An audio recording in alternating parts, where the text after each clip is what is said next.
The Acerbo Law was an Italian electoral law proposed by Baron Giacomo Acerbo and passed by the Italian Parliament in November 1923.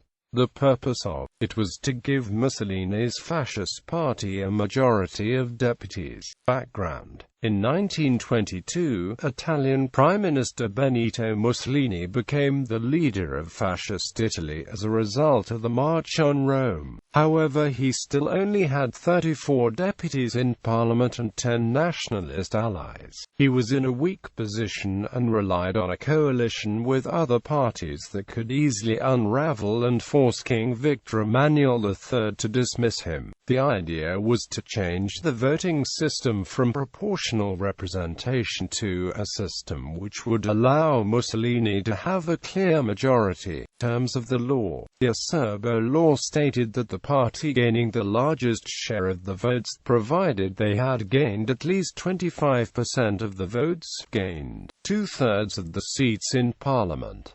The remaining third was shared amongst the other parties proportionally. Reasoning: Mussolini could only count on the support of 35 fascist deputies and 10 nationalists.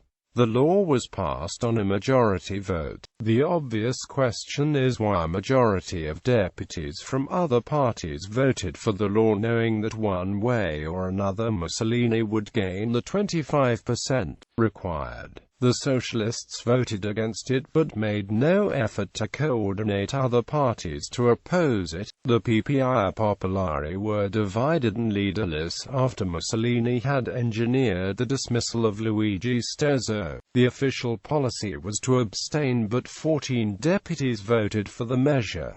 The smaller liberal parties generally voted in favor. They lacked clear direction, and many believed Mussolini's talk of strong government hoped to keep the positions. There is no doubt that the presence of armed squadristi in the chamber intimidated many into voting for the measure.